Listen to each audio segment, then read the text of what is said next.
piece. Let me talk about a few issues before I wrap up.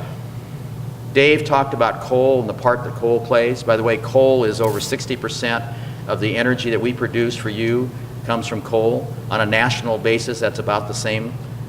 So coal is really important. Coal's not going to go away. Remember I said that wind blows 40% of the time, really, really good wind? You got to have something to cover the other 60% of the time. So we're on a journey, at least that's my view. We're on a journey in how do we go about making a transition to new energy resources and have energy resources abundant for my kids and my grandkids and your grandkids without destroying our economy up front. New clean coal technology, there's some ideas out there, there's some demonstrations out there.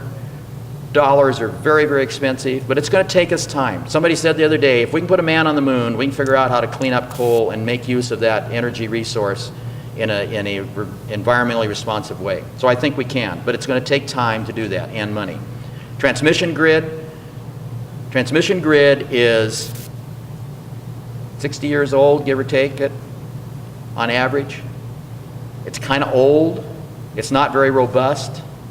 In order for us to integrate a lot of new energy resources, particularly renewables, the grid, by the way, is a very happy animal when it's stable. It does not like fluctuations. Wind is a fluctuating resource. Solar is a fluctuating resource.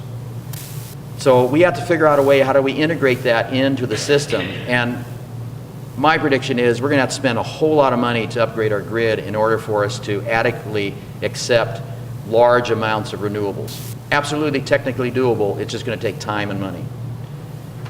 Resource integration, again, back to this issue of not just looking at wind and solar as the solution, but other resources that are out there for us. And then the whole point is that how do you integrate those into your generation mix? Environmental. I get calls fairly regularly now about people that say, have you driven across Iowa recently? And so my expectation 6 months ago was, have you seen those wonderful windmills? You know what it is today? Have you seen those ugly, terrible looking windmills?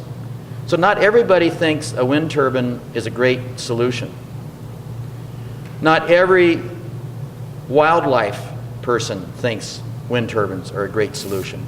So it gets back to this integration and mixture of resources. No one resource unto itself is going to solve our problem. Land use is a huge issue. Not everybody wants wind turbines on their land. Not only that, if we build wind turbines and solar plants, you still have to move the electricity with things called transmission lines. If we solve the transmission line grid problem, we're going to have to build a lot of, see it's my technical, a lot of transmission lines.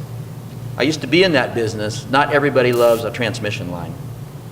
Not many people say, would you please want to put one of those, if you're an engineer, pretty poles on my property? If you're not an engineer, don't put one of those blankety blank ugly things on my property. So it's a challenge out there for us. It's not simple. There's not a simple solution. It's a journey. And then finally, just to talk a little bit, your legislature this year in Nebraska had 20 some odd bills that were related to energy. Some of those bills passed, some of them are sitting in abeyance.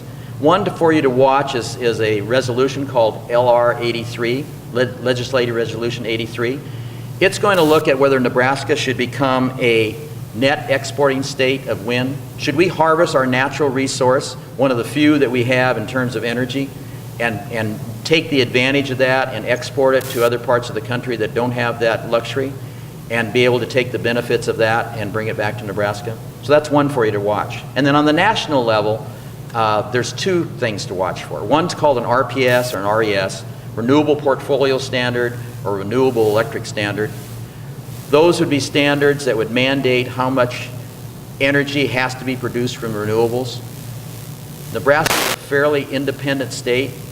We think we can achieve what we need to do as a state in terms of renewables without it being mandated, and do it in a responsible manner.